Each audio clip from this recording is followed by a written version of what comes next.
Om Vakratunda Mahakaya Suryakoటి Samaprabha Nirvignam Kuru Me Deva Sarvakaryeshu Sarvada. Om Shri Mahaganapataye Namaha. Om Shri Gurubhyo Namaha. Harihi Om. Sadashiva Samarambham Shankaracharya Madhyamam Asmadacharya Patyantam Vande Guru Paramparam. Asmatgurubhyo Namaha. Shrutismritipurananam Alayam Karunalayam Namami Bhagavadpadam Shankaram Lokashankaram Shankaram Shankaracharyam Keshavam Badarayanam Sutra Bhashya Kritau Vande Bhagavantau Punah Punah Ishwaro Guru Ratmeti Murti Bheda Vibhagine Vyomavat Vyapta Dehaya Dakshinamurtaye Namaha. Om Shri Medha Dakshinamurti Swamine Namaha. Om Sahana Bhavatu Sahanau Bhunaktu Sahaviryam Karavavahai Tejasvinavadhitamastu ma Vidvishavahai. Om Shanti Shanti Shanti. Harihi Om Shri Gurubhyo Namaha. Harihi Om.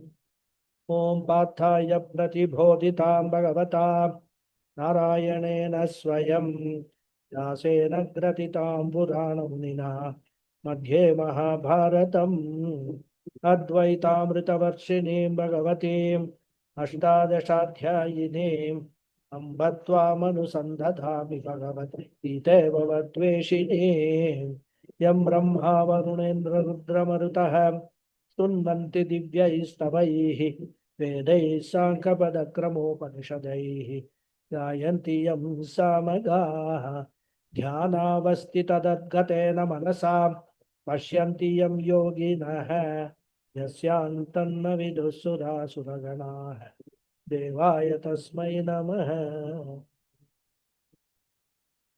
So Namaste once again everyone.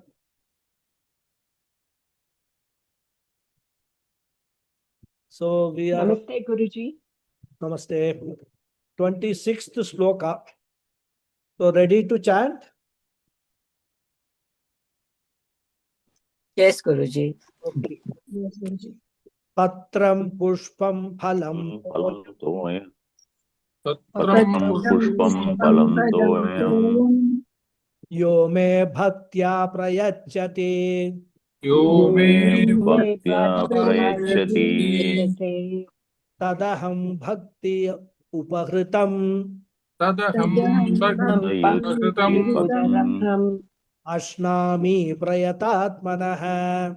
ashnami prayatatmanah Prayatatmanah, not namah. Prayatatmanah. Atmana, prayata atmanah. Prayatatmanah. Prayatatmanah. Yeah. So, Bhagavan Krishna is presenting the comparison of Sakama Bhakti and Nishkama Bhakti in these verses. And after presenting the pros and cons of Sakama Bhakti, Krishna moves to the topic of Nishkama Bhakti in this sloka number 26. He says, unlike Sakama Bhakti, which has got strict performance rules and requirements for it to give results, the results which are promised in the Shastra, Nishkama Bhakti, there are no such strict rules of compliance. Depending upon one's situation, depending upon one's availability of materials, one can practice Nishkama Bhakti in a manner which is convenient to that person. And that is because in Nishkama Bhakti, what is the goal? The goal is Chitta Shuddhi, Shastra Vichara, Guru Prapti, Jnana Prapti, and not any material gains. And therefore, unlike Sakama Bhakti, where God is used as a means to achieve materialistic goals, in Nishkama Bhakti, the goal is God only. Reaching God only is the goal. Understanding that there is no difference between Jiva and Ishvara, or Atma or Parama and Paramatma, is the ultimate goal of Nishkama Bhakti. And for achieving these goals, all rules and regulations of the Shastra are relaxed. Because Shastra wants to attract maximum number of people to Nishkama Bhakti. And so that they can attain moksha or liberation from samsara.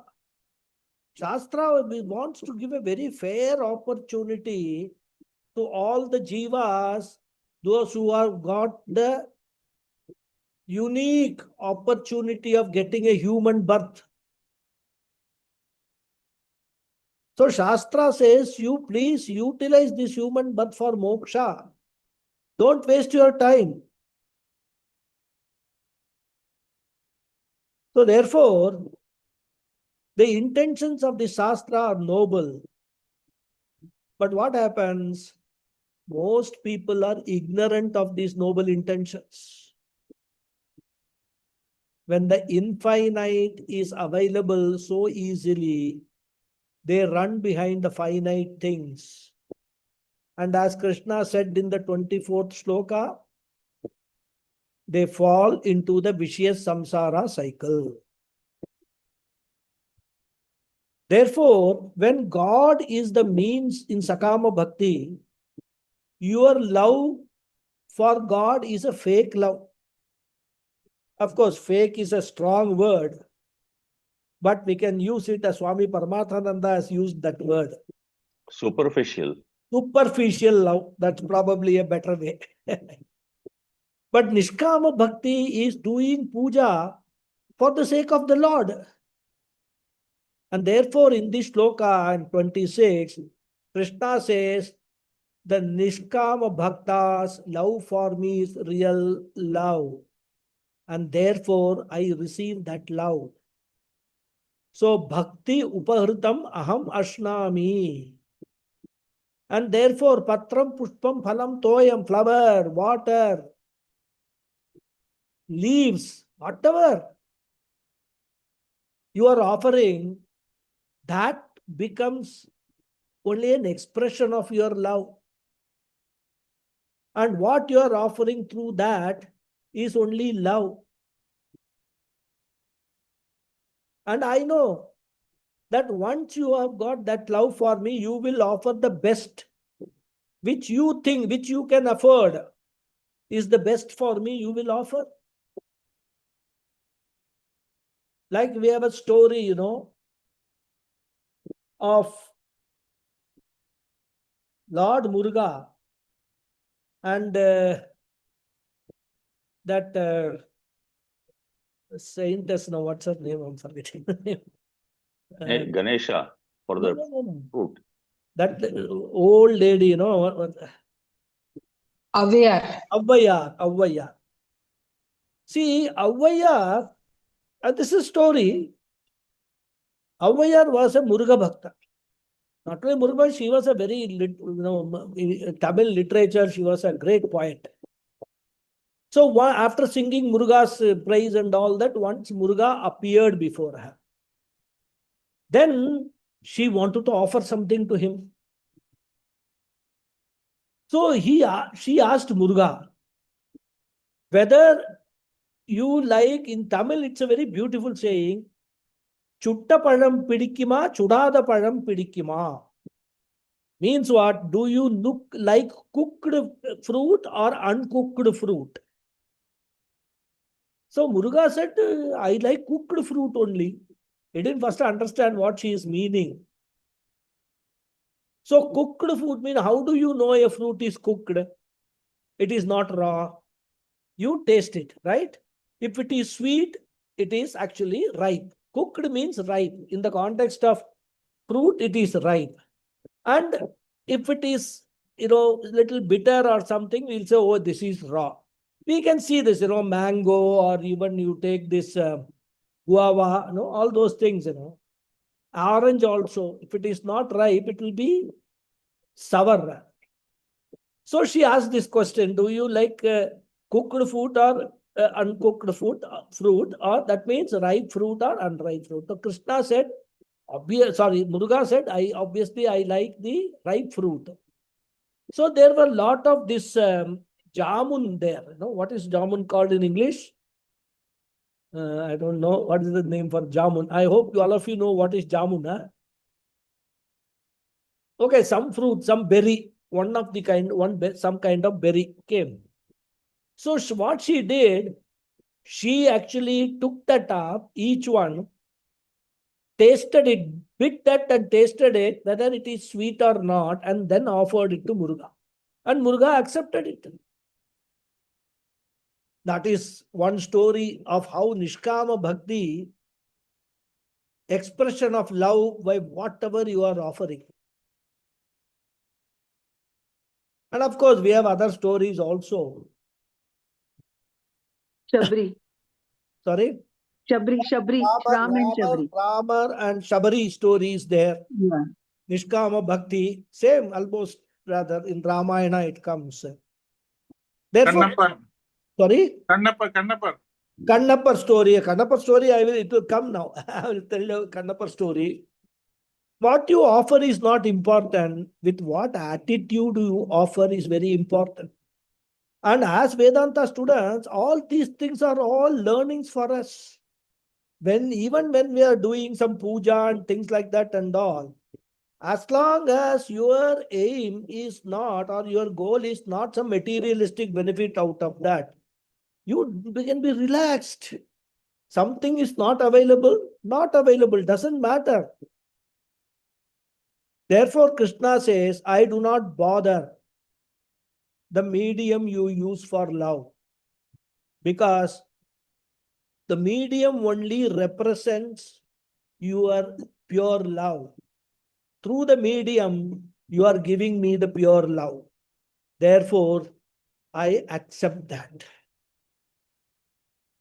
And next, in the next shloka, Krishna is connecting Nishkama Bhakti with Karma Yoga, and thus highlighting that both are one and the same. We will read the shloka. Yat karoshi yad ashnasi Yat karoshi yad yad juhoshi dadhasi yat yat tapasyasi kaunteya tat kurushva madarpanam.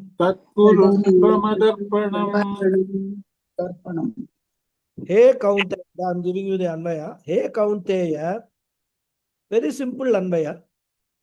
Yat karoshi, yat ashnasi, yat juhoshi, yat dadasi, yat tapasyasi, kurushva tat mat arpanam.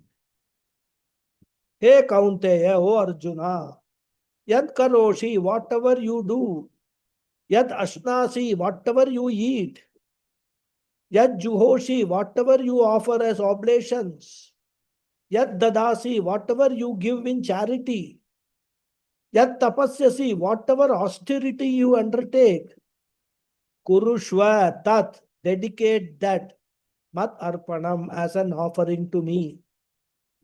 See, absolutely, Ishwararpana Bhava Krishna is bringing out here of Karma Yoga. Beautiful. So Arjuna, whatever you do, whatever you eat, whatever you offer as oblation, whatever you give as charity, whatever austerity you undertake, dedicate that as an offering to me. So here, Krishna is actually trying to answer a hypothetical question. After the previous sloka, a person may turn around and say, okay, you have said patram pushpam phalam toya. I don't have any of them. What do I do? I am in the middle of a desert where even availability of water is scarce. I have just got one jug full of water. which I need till night, till I get next refill tomorrow morning. But I cannot offer you that water also. If I offer you, then I will have to come to you only. So when water itself is scarce in this desert, what to talk of patram, pushpam, etc. So Krishna, what should I do?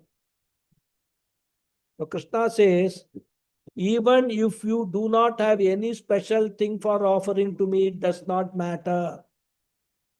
You will be consuming things. You will have food for you. You have some water with you for drinking.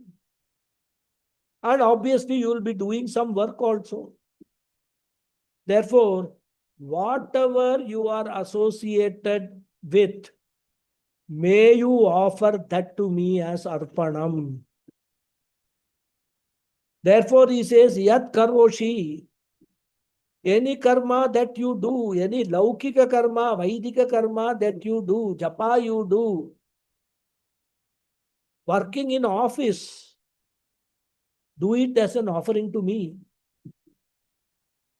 Kayena vacha manasendriyerva buddhyatmanavat prakrite swabhavat karomi yadyat sakalam parasmai narayanayedi samarpayami.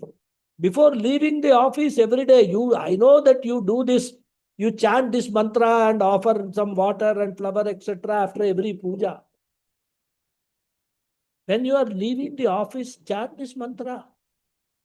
Whatever I have done today, Krishna, I have offered it to you.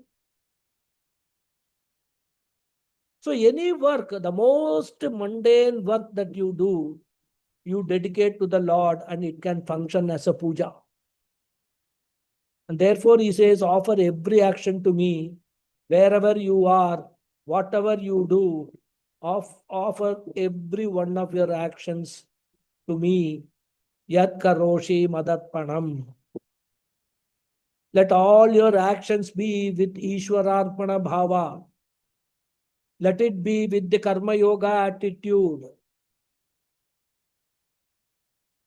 So this is the most powerful, beautiful religious way of life, which is unique to Vedic tradition. In all other tradition, a particular place is important, particular direction is important. But for us, when you are doing Nishkama Puja, you can do the puja at any time and anywhere. Eating puja, yat ashnasi, whatever you eat, you offer to the Lord. Whatever you cook daily, you offer to the Lord. And if you say that I am busy, I cannot keep in the puja room, there is no time, I cannot cook and then take it to the puja room and all that is not possible. No problem. It will finally come to your plate. When it comes to your plate, before you gulp it down,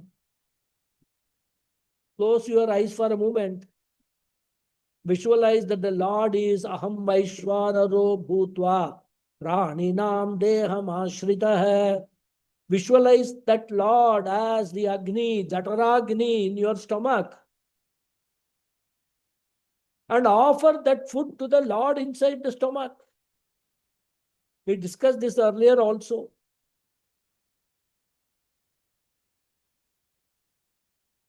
It is called Pranagnihotra. I even gave you few shlokas and all to be chanted. So whatever you eat, yat ashnasi, offer it give it as an offering to me. Then yat juhoshi, whatever nitya karma you do. Juhoshi basically means offerings, offering in a Vedic way. So whatever offerings you do, whether it is Arghya Pradhanam during Sandhya Vandanam or any other puja you do offer, it is Madarpanam as a dedication to me.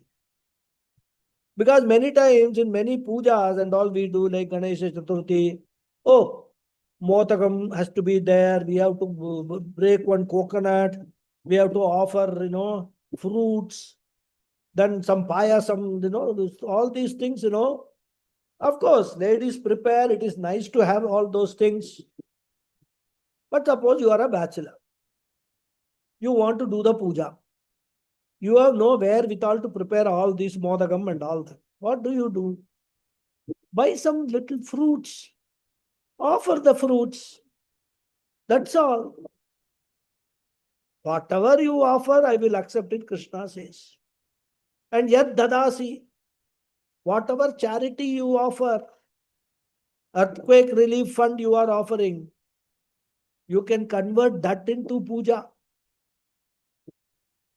If you regard all the earthquake victims as God, because Bhagavan is there in them also. So all these requires, what? A change in attitude. There's nothing special. We have to train our mind to change our attitude. And yet tapasyasi, whatever tapas you do, if you are fasting to reduce your obesity or overweight, do it as Ekadashi Upavasam. Not necessarily you have to do it on the Ekadashi day only. Upavasam you can do any day. Ekadashi is kept because at least on that day, Shastra feels that if I force you, you will do it. But as such, now so many theories are coming, what they call it, intermittent fasting and all that kind of things. Of course, a lot of research has to go into it, whether that kind of intermittent fasting during a day is helpful or not. Nevertheless, once in a fortnight, you can certainly do fast. Go on a fast. If not 2 meals, skip 1 meal a day on that day. So whenever some ladies do a Tuesday, they don't eat anything. Some people Thursday, they don't eat anything. I think Sai Baba Bhaktas, they don't eat anything on Thursday. Doesn't matter. What you are all expressing through all these things is your love for that particular Bhagavan. So Krishna says, convert all such activities into upavasam.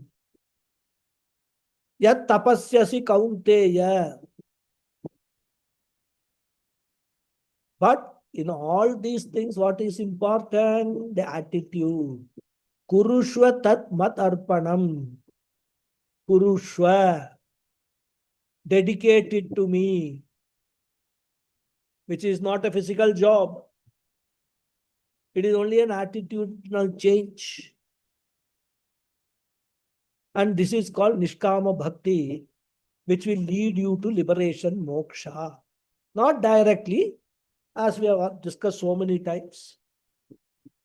Nishkama Bhakti, Chitta Shuddhi, Jnana Prapti, then Moksha Prapti.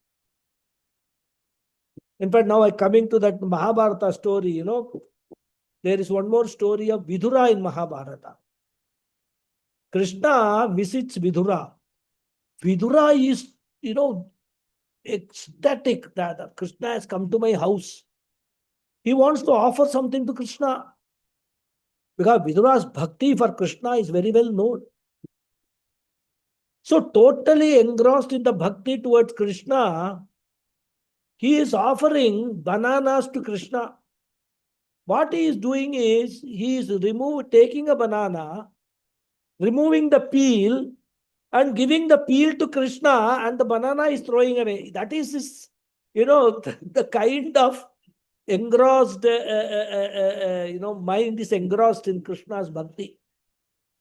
And Krishna sees that this fellow, what is he doing? He's throwing the banana and offering me the peel. He accepts that also.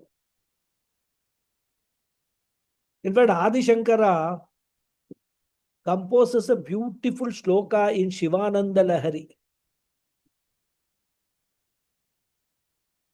Marga vartita paduka pashupatah angasya kurchayate gandushambhu nishechanam puraripoho divyabhishekayate kinchid bhakshita mamsa sesha kabalam navyopaharayate bhakti kim na karoti aho vanacharo bhaktavatam sayate.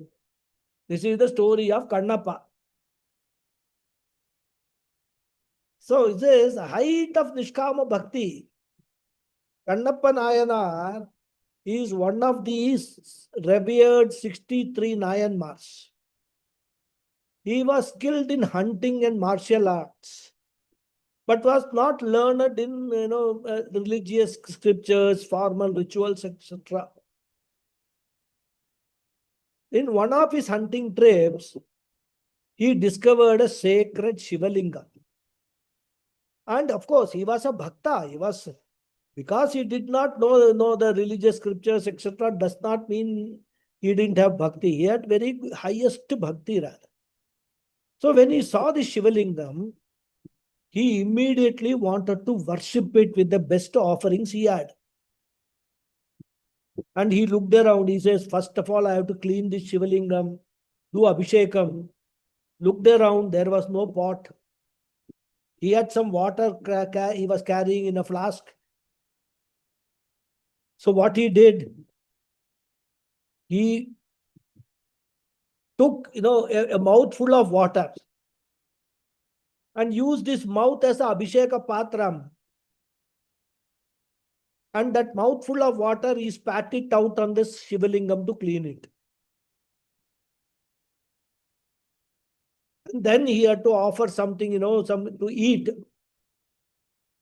So he had actually hunted the animals and eaten something. The leftovers were there.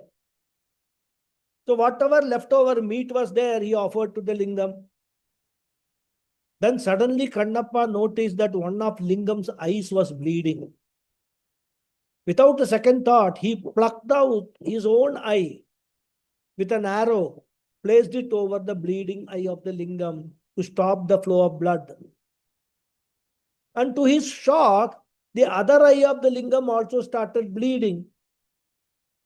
Now he was having only one eye. So sometime with one eye, when you see, you will not be able to correctly find the direction. Because we require two eyes to focus to see where exactly this. So he could not clearly see the bleeding eye of Lord Shiva or the Shivalingam. So what he did, he took out his footwear and with that he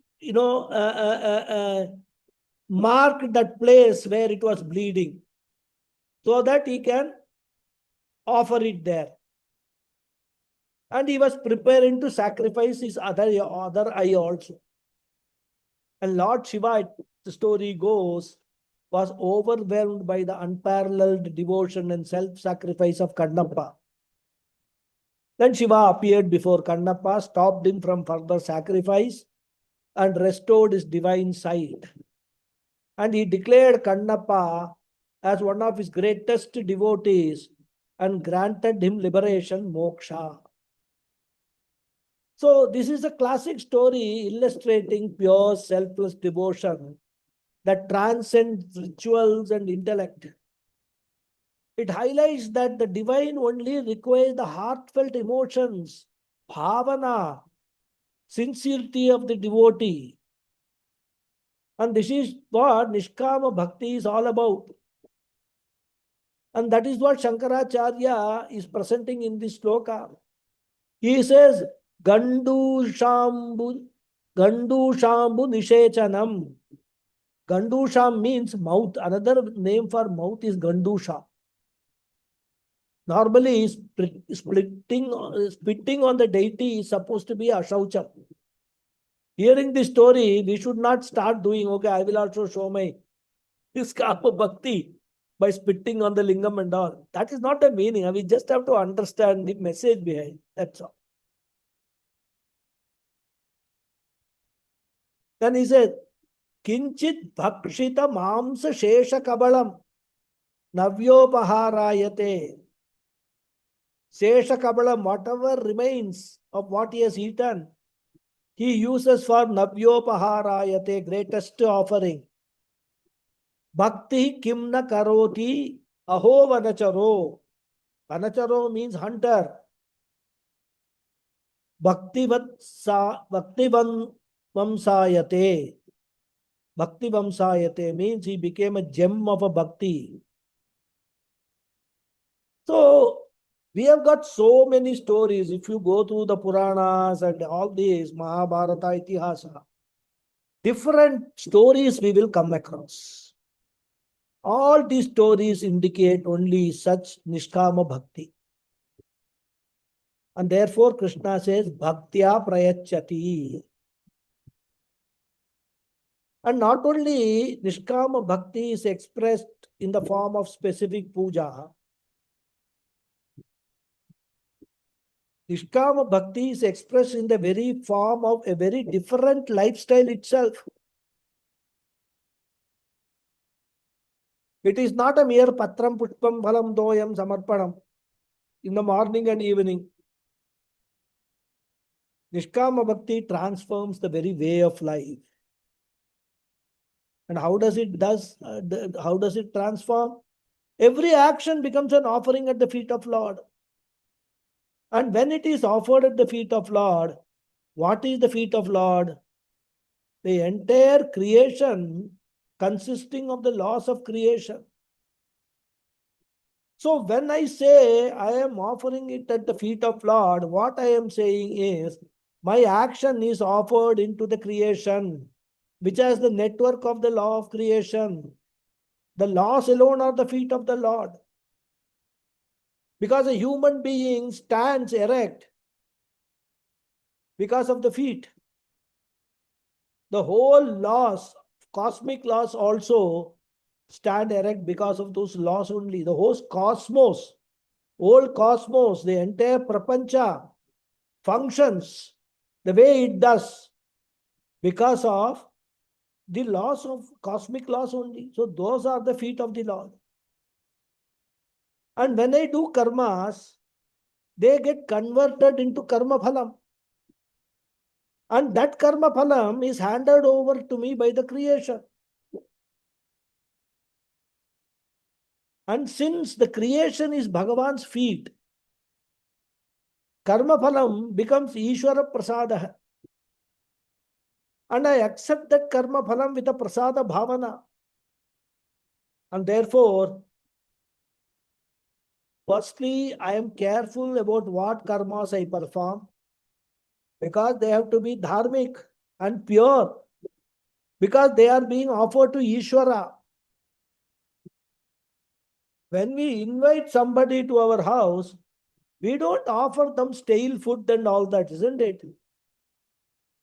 We offer them really good, pure, fresh eatables. Hot bada, pakoda and all, hot pakoda, hot tea, hot coffee. So that is, we are offering to the Ishvara, so we have to be very careful about our actions also. We have to be very, very mindful of our actions. Only dharmic actions we have to pursue. We cannot say, I will tell all lies and offer it to Ishvara. That is not Nishkama Bhakti. So, if what you are offering is to be pure, your mind also has to be pure. For actions to be pure, mind has to be pure. Chitta Shuddhi should be there. So all these karma yoga, how it is all beautifully connected.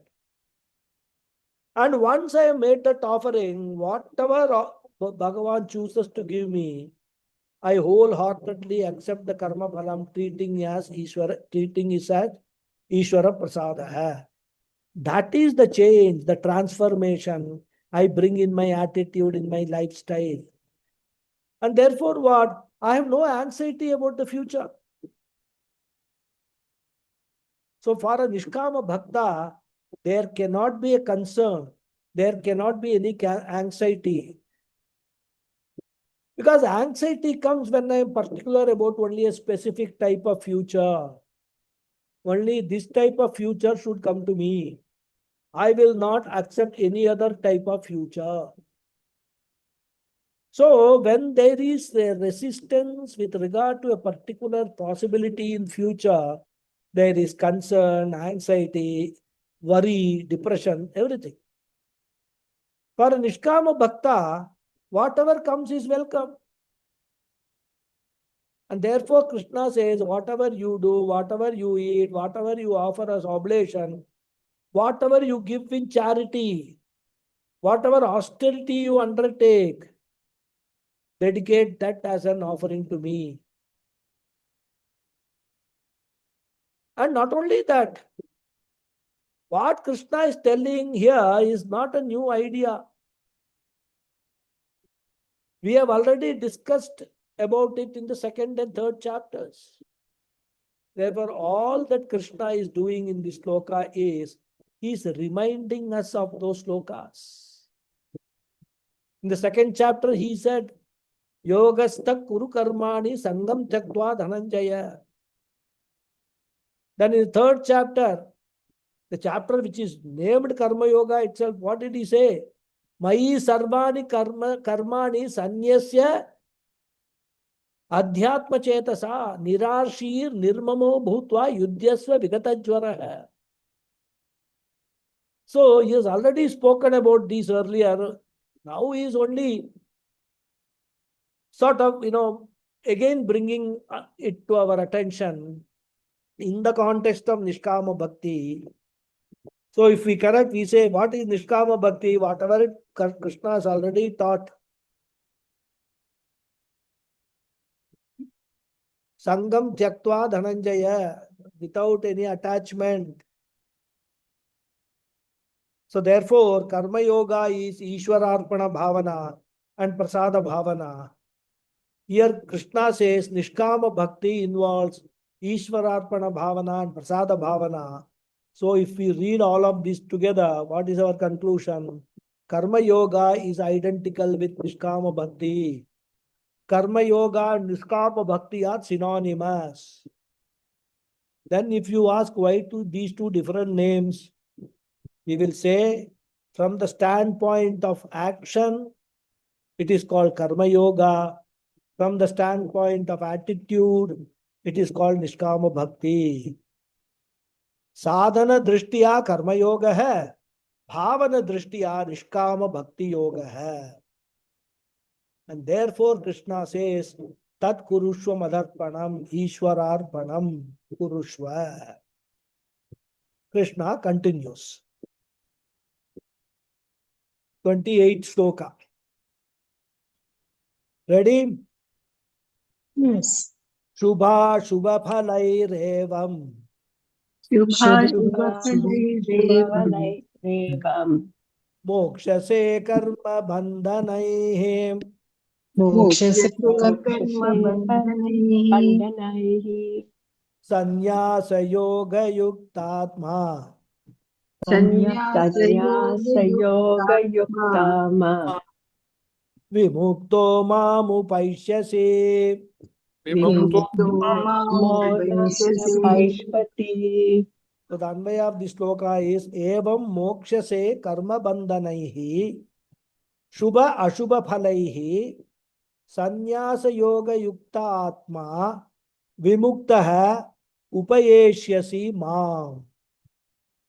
Evam, in this manner, Mokshase, you will be freed. Karma bandhanaihi, from all bonds of actions. Shubha Ashubha Phalaihi, which cause punya and papa. Sannyasa Yoga Yuktatma, with a mind devoted to sannyasa and yoga. Vimuktaha, you will be liberated while living itself. Upayeshyasi Mam, and will attain me after death. So Krishna says in this manner, means what? By expressing your Nishkama Bhakti in this manner, you will be freed from all the bonds of actions which cause punya and papa. With a mind devoted to sannyasa and yoga, You will be liberated while living itself and will attain me after death. So here Krishna is pointing out the result, the consequence of Nishkama Bhakti or Karma Yoga. So what Krishna says is, every karma or every puja that you do can give you two forms of punyam. One is the materialistic punyam. That is all the material well-being one will get through the punyam. Lot of money, lots of people around, good house, 24 hours running water, no power cuts, legitimate sense pleasures, etc. Similarly, as we have seen in Mundakopanishad, going to Swarga, materialistic punyam. So these are the materialist advantages as a result of purely punyam only. And when some of these are missing in your life, you can understand that is the effect of some papa. Either this life or previous life you have done. Thus, your puja can produce materialistic punyam, both here and hereafter. Or the very same puja can give you spiritual punyam also. And because of the spiritual punyam alone, you are born in a culture where spirituality is there. So when you are born in a rich country, where you have got all the facilities, country is rich parents, let's say child of Bill Gates. I don't know whether Bill Gates has got a child or not. But anyhow, somebody like that. Or today, Elon Musk. He has got so many children. Countless children. So, like that, I mean, rich parents and all, whatever you want, you will get. Even if you have got a janma as an animal, cat, dog, you are, a pet in some rich person's house. So, even though the lower janma you get because of papa, but in that also some punyam is there. There must be some punyam, or else how can you get all those enjoyments? Therefore, that is also punyam. That is another form of punyam. So, contrast this, we may have so many problems, water problem, potholes on the roads, power cuts in summer, mosquitoes. The list can be very long. But to be born in the culture where spirituality is there, Shastram is alive, Acharyas are available, and not only they are available for teaching. Vedic rites are still treated as valid and religiously performed. To be born in this culture is because of spiritual punyam.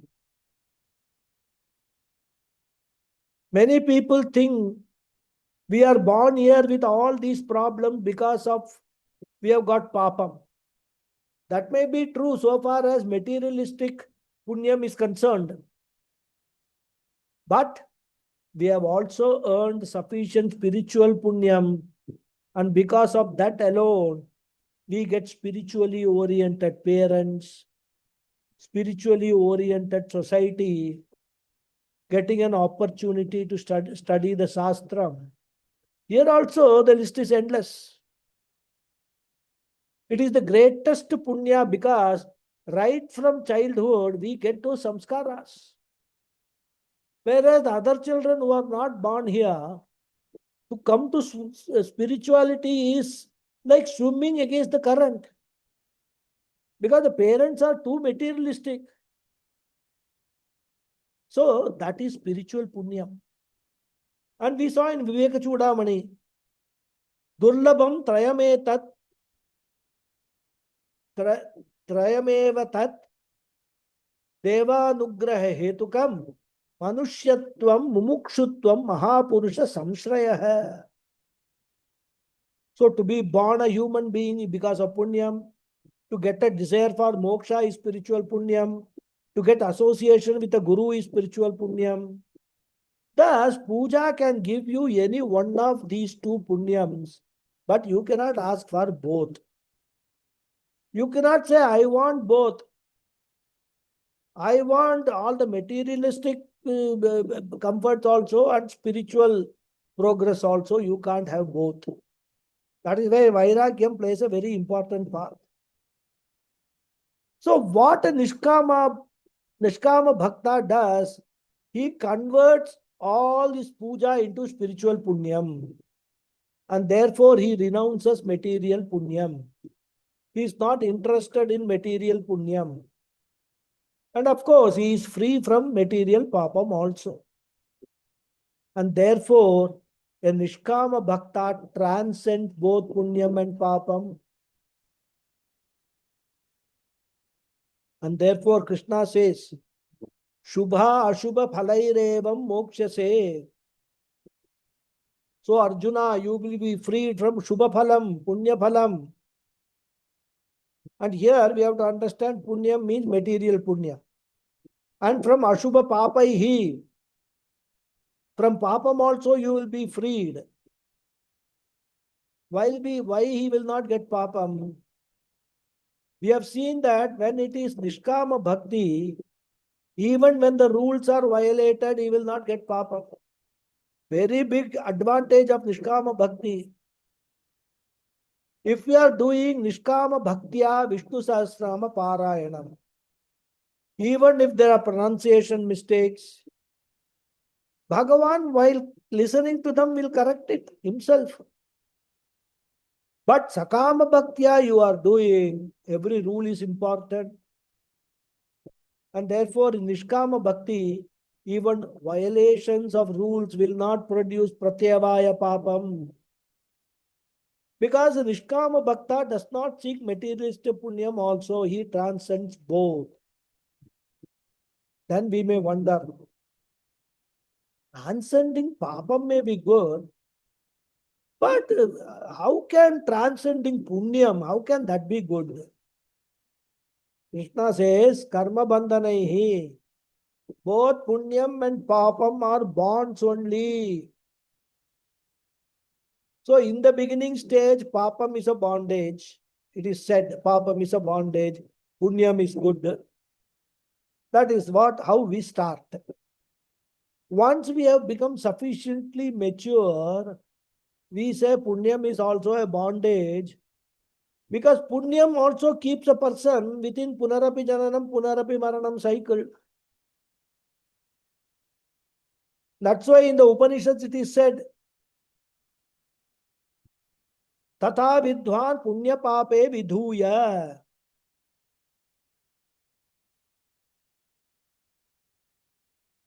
As we saw, in Bhagavad Gita itself we saw, Chine punya martyalokam vishanti.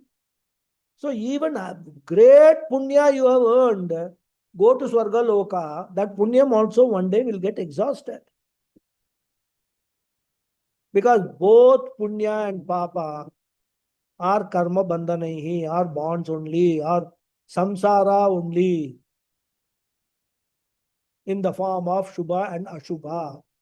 So a Nishkama Bhakta transcends both punya and papa. And here Krishna gives a title to a Nishkama Bhakta. It's a title given by Bhagavan himself. And therefore, this title, far, far superior than all the Padma Bhushan, Padma Vibhushan, Paramveer Chakra, and even Bharat Ratna. He gives the title of Nishkama Bhakta, a Karma Yogi of Sannyasa Yoga Yuktatma. He says such a Karma Yogi is both a sannyasi and a yogi. He is endowed with the highest of spiritual qualities, which is sannyasa and also yoga. As we know, sannyasa means renunciation. He is very much in the world, very much doing karma, but he has renounced that ahankara. Kartritvam he has renounced. He is now doing karma as though doing karma for Ishwararpanam. And we have to note that he is said to be endowed with renunciation because he is able to renounce his materialistic desires. And he is able to use the puja for his inner growth. Therefore, Kama Tyaga makes him a sannyasi without Kashaya Vastram. As we saw in the 6th chapter, Sri Bhagavan Uvacha Anashrita Karma Phalam Karyam Karma Karoti Yaha Sa Sannyasi Cha Yogi Cha Na Niragnir Na Chakriyaha. Then in the next sloka he said, Yam Sanyasamiti Prahu Yogam Tam Vidhi Pandava Nahyas Sanyasta Sankalpaha Yogi Bhavati Kaschana. So, if we drop the anxiety regarding the materialistic things, it's a great renunciation. If you ask, okay, if I drop my anxiety for materialistic things, what will happen to my security, which is dependent on all these material things? Krishna has already given the answer when he said, Ananyas Chintayando Mam. Yoga Kshemam Mahamyaham, he said. So Nishkama Bhakta has come to realize that with any amount of money, the insecurity will not go away because insecurity has got nothing to do with possession. Insecurity is a problem of the mind. It is something to do with the mind and not what you possess. Because a person with minimum wealth can feel secure. And a person with maximum wealth can feel maximum insecure. The Nishkama Bhakta knows this fact and therefore he has got the Lord to give him the sense of security. So when we say God will take care, it is not with a resigned attitude. It is not trying to pass on the Bhakt to Bhagavan. It is with full understanding that if at all there is any security, that security I have to expect from Bhagavan only because Bhagavan is the only secure entity in this entire universe. Bhagavan is the only infinite entity. All other things are all finite things which can offer me only finite security for a temporary period of time. Nishkama Bhakta understands this and he is not bothered about the security at all. No anxiety. As Adi Shankara says in Bhajagovindam, Yallabase nija karmopatam vittam tena vinodaya chittam. Therefore, this Nishkama Bhakta is called a sannyasi. Then the question, why is he called a yogi? Why do you say that he has got yoga? Yoga here refers to action. So he is associated with action and at the same time, he is not associated with materialistic desires. And therefore, he is called Sannyasa Yoga Yuktatma. He is interested more in inner growth. And what will happen to him? Vimuktaha. He will soon become liberated. Such a Nishkama Bhakta, such a Karma Yogi will become liberated. Now, you should not suddenly jump, oh, very good, I don't need to do anything else. I practice Nishkama Bhakti, I will be liberated. We must be very careful. We must bring all our earlier learning into the picture. So when we say, when Krishna says a karma yogi will be liberated, it means that jnana yoga is required. If you say no, jnana yoga is not required, because that is what many Purva Pakshis are waiting. And there are many people for whom jnana yoga is allergy. Ask them to come and sit in Upanishad class, they will run away. And therefore, we have to be careful and avoid any misinterpretation. And therefore, all commentators of Bhagavad Gita make it a point to add that a karma yogi does not directly get liberated, but via jnana yoga vimukta bhavati or vimukta bhavanti. So he will get purity of mind, which is jnana yogyata. Then he will get desire for Vedanta vichara. He will get a guru. He will get jnanam. Thus, sattva chitta shuddhi, guru prapti, jnana prapti dwara, vimukta bhavanti. By this route, he will become liberated. And then what will happen? Upayeshyasi ma. Having been liberated, he merges into me. He becomes one with me. Again, this also must be carefully understood. What do you mean by merger? Do not imagine something like what they show in the movies, that this Kama Bhakta, dies, and there's one flame which slowly goes up. Then Bhagavan is there, Vishnu or Krishna or some Bhagavan, then or Sai Baba even. Then it goes and that flame goes and merges, embraces Bhagavan, and they become one. Don't imagine anything like that. There is no physical merger. Why? Physical merger can be there only if there is a distance. Bhagavan is never away from us. We are not away from the Lord. So by merger we mean dropping the misconception that the Lord is away from me. Dropping the wrong notion that there is a physical aikyam with the Lord. There is no other aikyam other than dropping the notion. And how do you drop any notion or any misconception? By knowledge. So the moment I get knowledge, the wrong thought that God is away from me goes away. I come to know God is close. That God is not close, but closer. In fact, no. God is not closer. God is the closest. In fact, the God is not even the closest. Aham Brahmasmi. Tattvam eva ahamasi. Tattvam eva tvameva tat. So this distance, this notional distance between me and Bhagavan goes.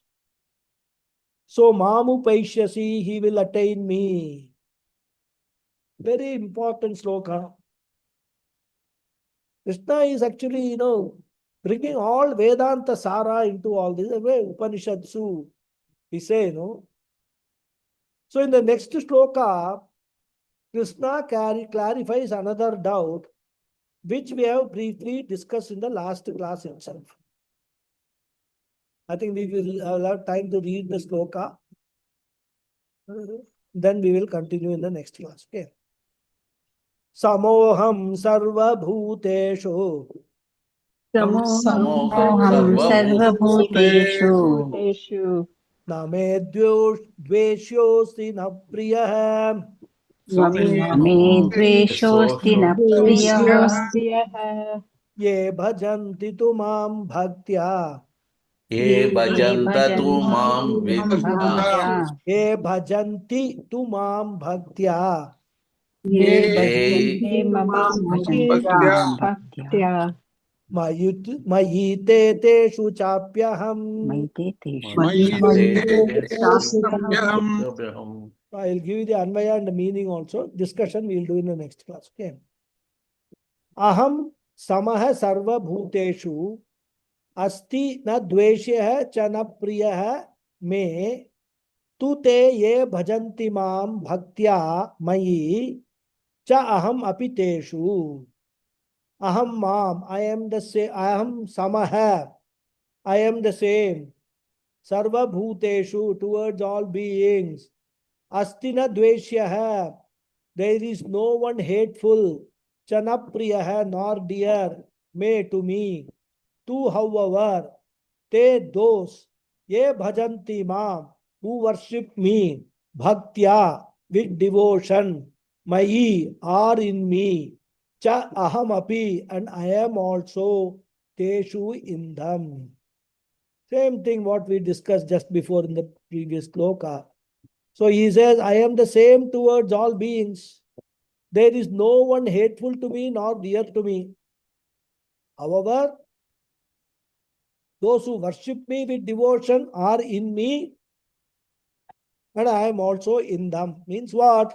They will understand there is no difference between me and them. Okay. We'll stop here. Continue in the next class. Om Purnamada Purnamidam Purnat Purnamudachyate Purnasya Purnamadhaya Purnamevavasishyate. Om Om Shanti Shanti Shanti Shanti Shanti. Shanti. Harihi Harihi Om Om Shri Shri Guru Gurubhyo Namaha. Namaha. Harihi Harihi Om. Om. Dhanyavada everyone. Thank you very much. Thank you, Thank you, Guruji. Guruji. Thank Dhanyawada. you, Hari Guruji. Om. Hari Om Guruji. Pranam. Thank you. Thank you, Guruji. Hari Om. Thank you. Hari Om Pranam. Thank you. Hari Om, Guruji. Hari Om. Guruji, Yeah. I don't think any hands are going up. Now, now we are in the season of Mahalaya Paksha, Yes. Pitru Paksha rather.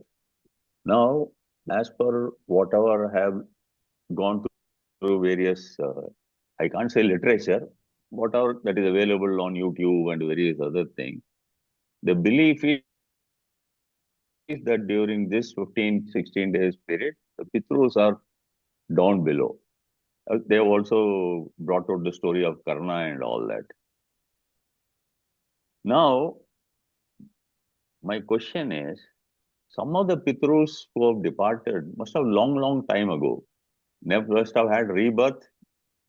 Maybe they are not in the world again. They might have again gone away.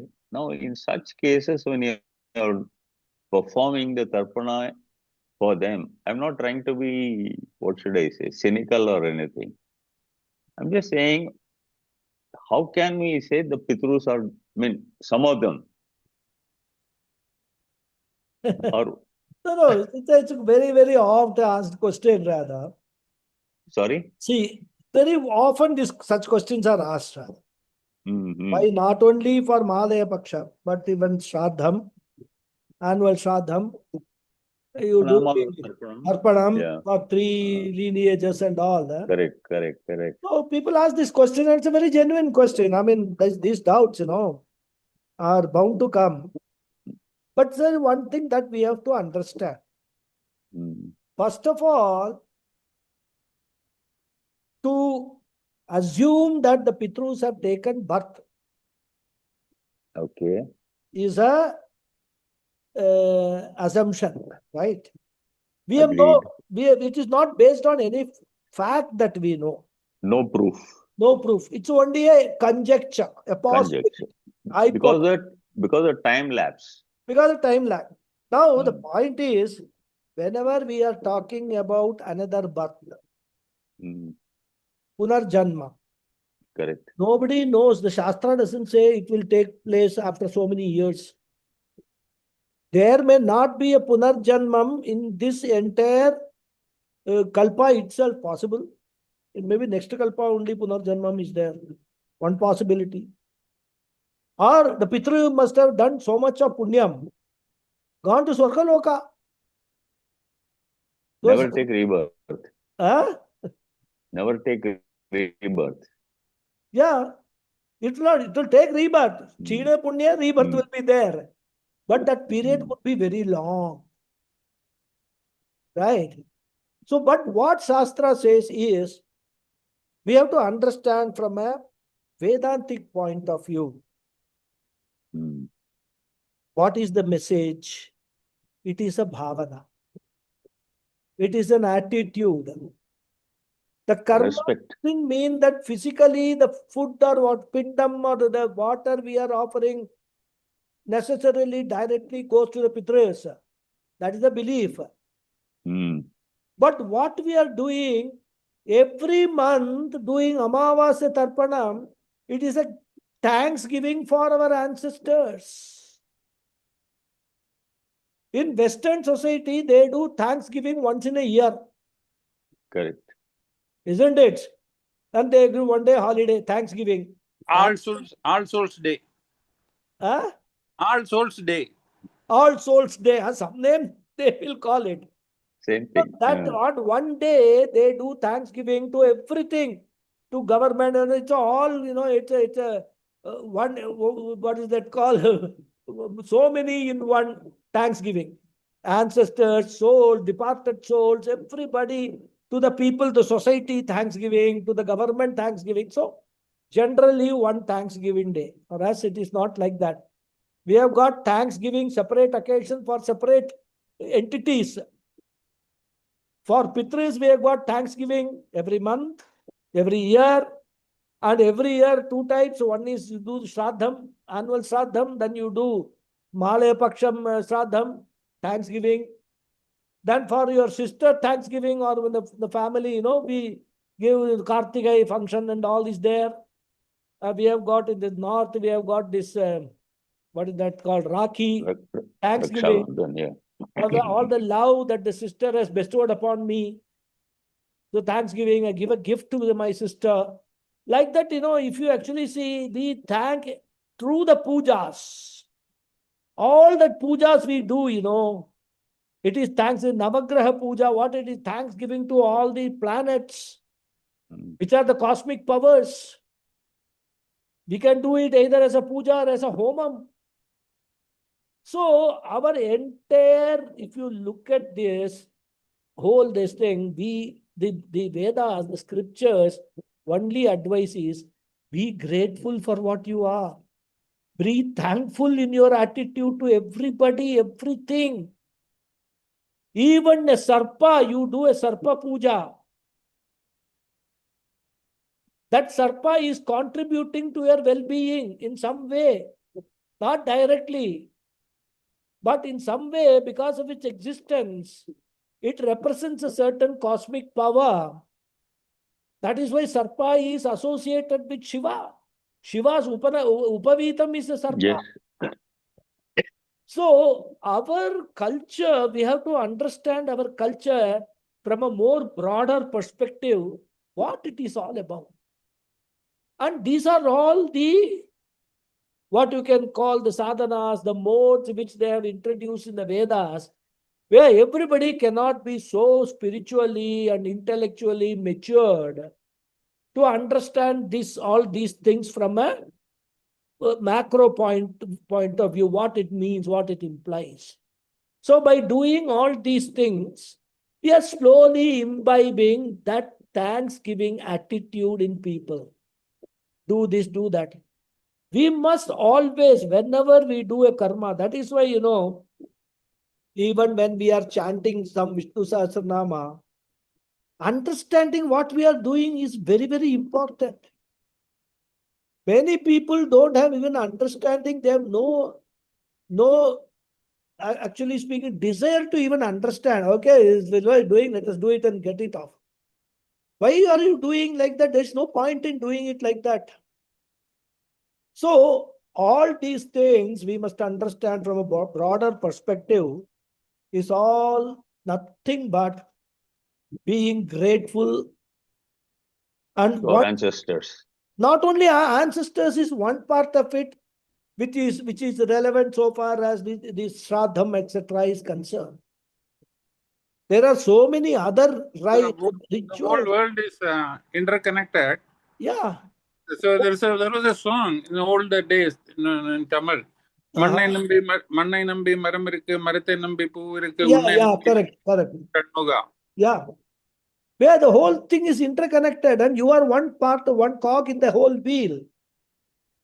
So when you have this kind of an attitude Of gratitude. Gratitude. that itself is what? That is karma yoga. That bhavana is karma yoga. So there is nothing you, me and all. We are all one. Vasudhaiva Kutumbakam. That is what the whole thing is about. Then if we start analyzing one by one, okay, what does this say? What does that say? Then we will get into all these questions that ancestors must have been reborn. So why we are doing, even assuming that they are reborn. They are reborn as a jiva. Obviously, they have not got moksha. Correct. They were reborn as a jiva. They could have taken Jiva any form. has also got the usual hunger, thirst, and everything. Now, without your knowing, you are offering these oblations to those ancestors, even if they are born. Let that jiva also be comfortable. Let it be pleased. Let it be in the form of another body. Because the jiva of the ancestor and the jiva of the rebirth is the same jiva. What is different? Only the body is different. When we say ancestors, what we are learning in Vedanta, Sukshma Sharira is the same. Karana Sharira is the same. Only Stula Sharira goes away. Isn't it? So the ancestors are still present, whether in this entire prapancha. You can call it prapancha, this bhuloka or any loka. Either it is upper 7 or lower 7. They are present. If they are reborn, they are present. So wherever they are, I am offering these oblations, I am offering this pindam, I am offering this shraddha. With shraddha, with complete trust in the Shastra that will go and reach that jiva and it will benefit that jiva. Not only that jiva, any jiva. That's why we say Yeah, correct. Then we come to the next stage. This is our own ancestors. Then you will say, next question will be, what if somebody doesn't have children? What will happen to them? Because there is nobody, no 3 ancestors giving pindam and all. That is why every tarpanam, every shraddham, last we say, Nyata Ajnata Vargadvaya Pitrin. Correct. Yeshan namata na pita na bandhuhu na anya gotrina hai. Te sarve triptimayantu mayo srishtai kusodakai. Tripyata. What does it mean? It's a wonderful concept. I mean, you can't find such a concept in any other religion, any other culture. We must really be very thankful for having born in this culture. That is our spiritual punyam only. I mean, there is no doubt about it. But during this period, you have got that Karinika also, where you can bring in all of them. Karunika Pitrin. Yeah. So all that you can bring in during this period. Actually speaking, this Malaya Paksham has become very, very, I would say, popular these days, right? Yes. And it has been made very popular by the priests for a ulterior motive. Of course, without a doubt. The only thing is what Shastra says is, if you are not unable to do the regular Shraddham, regular Tarpanam, etc., this is an alternative. That during Malaya Paksham, the same Pitrus are available. So you can do it on that same Tithi. During the 15 days, the same Tithi will fall. On that day, you do this Shraddham for your Pitrus. Get 2 Brahmanas and give them. It is just like, Akala Prayashchitartham. Exactly, for Prayashchitartham. It is just like, the normal Shraddha you are not able to do. So what do the Shastra say? Okay, if there is some serious incapacity because of which you are not able to do the Shraddham, you can do it in the Hiranya Rupa. Just, call the priest, do chant the mantras, avahanam, do, and then give some, rice and this tandulam and this, what is that, banana, raw banana, etc. Mhm. Some dakshina. That is only a prayashchittam in the sense that unable to do. Substitute. Substitute. It is not a substitute. Mm. It is not even a substitute. Substitute means either you do this or you do that. No, that is not the case. It says you have to do the proper shraddham with homam and then do pindadanam, everything. Omam. Mm. But for whatever reason, practical impossibility, you can do this way. That is what Shastra says. But what has happened these days? Oh, it is there, no? Easy way, let us forget. Let us do it. So most people, what they end up doing, they don't do Shastra, this normal Shraddham.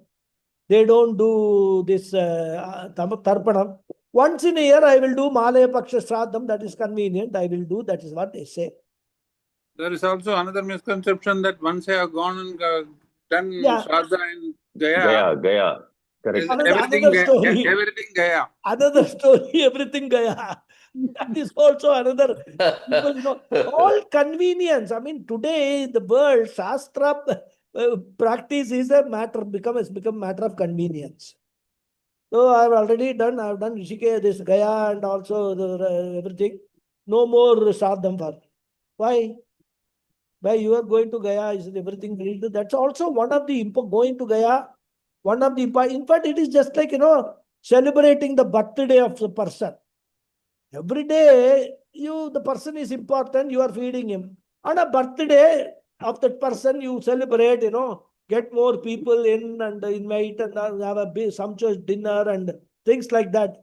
So for Pitris, going to Gaya and doing that, it's like that. Celebrating the Pitrus in a special way.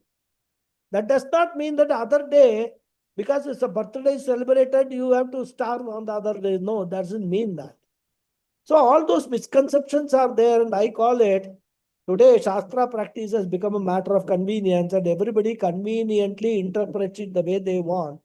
Unfortunately, there are only very few acharyas, very few priests who will put their foot down and say nothing doing. They will give you the right advice. All others, as long as they are getting the dakshina, they are happy. They say, oh, whatever it is, okay. After all, they are not going to lose anything. That's what they think. Because if they are party to a pratyavaya, then they also get that papam that they are not realizing. Anyhow, these are all long discussions. We can go on and on and on. Yeah. Anyway, Hari Om. Thank you. Interesting. Any No, this thought has been in my No, mind. it's a very genuine thought. I mean, I'm Yeah. not saying anything, but this is what it is. No, These days, even this when thought. no, one more thing, even when you want to do it properly, you're not getting pundits these days. No, correct. Very difficult. Arey Baba, I tell you, I've decided now next year I'm going to do the Upakarma myself at home. Because I go there are some 50, 60 people. Mm, There one Pandit is there, he is having a mic. Half the mantras he is forgetting. correct. But, this time I reminded him, I said, what are you doing? Oh, எல்லாரும் நிறைய பேர் இருக்காளா அவ ஒன்னு கேக்குறா இவ ஒன்னு கேக்குறா I forget. Is this the way you are professionally conducting a function? I decided next year onwards. You find it very awkward to ask them anything also. No, but this time I told him. Like Because day before I had a pandit here because of my father's, the tithi was falling. So I said, let me call him and do. His mind was constantly saying, I have to go here, I have to go there. Yeah, You know, exactly. That's the whole problem. So we anyhow, should that get is the also satisfaction at the end that of is it. also a spiritual punya that you should get the right priest to perform it properly. All these things. Today, sometime back only, my village person, one of my, he is an Ahmadabad, he has questioned in the group what to do. I cannot, I don't get priest. I can do Hiranya only, what to do and all. He is asking some Vadya. So I'll have to reply them today. Yeah, see, now the new thing has started. You sit in the Vadyar is in India. The Yajamana is in London. So the Vadyar says from here he is doing all the homam, everything. He says you do this, do this, do this. Send the dakshina by whatever. Correct. Yeah, transfer. I did And then that he says you 2-3 years back. cook I did everything it from and you London. make 2 people eat there. That's all. No, 2-3 years back from London, I did that video thing. They're all Yeah, sitting in yeah. front. All this is that's what I'm saying. Everything has become सब कुछ चलता है. Sumsradam. Exactly. So we can't do anything about it. So that's why what we should do. I am concerned about myself. I pray to God that let all these things which I want to perform, let that, please bless me that the right priest I get and the priest is free that day. It doesn't have any other, of course, one thing I should say, appreciate my guru from whom I learned the Vedas and who also is my priest. But now he has become very senior and, he has got a lot of chelas, shishyas. Exactly. Next generation Big in people. Bombay, big network he has got. Yeah, yeah. So he doesn't come himself for Shraddha mostly. If he's free, come, but then he is always busy with some puja, something or the other. He is closely connected with Shankara Matam. So he is traveling also, Nasik, Nagpur and all. He goes and does lot of pujas and all that. A very well learned man, very, very nice person. So Who is he that? always will send some one of his sishyas to my house for Shraddha. Who is that? His name is Sharat Chandra Bhatt. Okay. He's from Kasargod. So he will send somebody. And he has told that person, he will tell them that the Ganapathy is very, very, specific, very particular about doing it properly, mantra ucharanam, everything. So if he asks you to repeat, you please patiently repeat. Don't attend any phone call, mobile calls during when he will get upset about it. He does it with lot of Shraddha. He expects you also to teach him with lot of Shraddha. And in order to make sure, he has given me a book on the Shraddha Vidhi. Oh. Yeah, so entire that book, the Prayoga, so what are all the mantras, how it is, and he has told me, when you the priest is telling the mantras, you keep this book open and you cross verify whether he is skipping any mantras or not, so that you can repeat. So he is, he is a very good guru. I mean, I have been very fortunate to get such a guru for my Vedas, Veda learning. It's a very comprehensive advice he gives. So that way, and he has got very high respect because he knows that I have now gone to the Gurukulam and Swami Dayanand Saraswati is Shishya and all that. He is also connected with Swami. He was connected to Swami Omkarananda and all that. So is in fact in Teni when Swami Omkarananda did a big Kumbhabhishekam, he was one of the priests whom he has invited. So that way, I should say that Bhagavan has been really very, very kind to me. He has blessed me with these things. I should make the best use of that, isn't it? It's So, previously 30 years back, everyone used to assemble in the evening at Matanga before Shankar Madam. yes. And Now, they will now only some retired people go there and they don't have nothing else to do, so sit there. they will say, you go there, you go this way, you go there, you have to cook soups and all. Everybody used to assemble at Matanga Shankar Madam. Correct. Ramadhyana Madam. Yeah. And then they disperse and next day they go for the jobs. Previously, there was no phone, there was no, what you call, mobile and all. Yeah. True. Very true. All these things are all as the world goes. So we must actually stick to what we are doing, quickly get moksha and not be reborn. That should be our aim in life. Correct. Anyway. Very good. Thank you very much, Guruji. Hari Om, Namaskar. Hari Om, Guruji. Thank you. Thank you. Hari Om. Good night. Thank you. Thank you, Guruji. Hari Om. Hari Om, Guruji. Hari Om.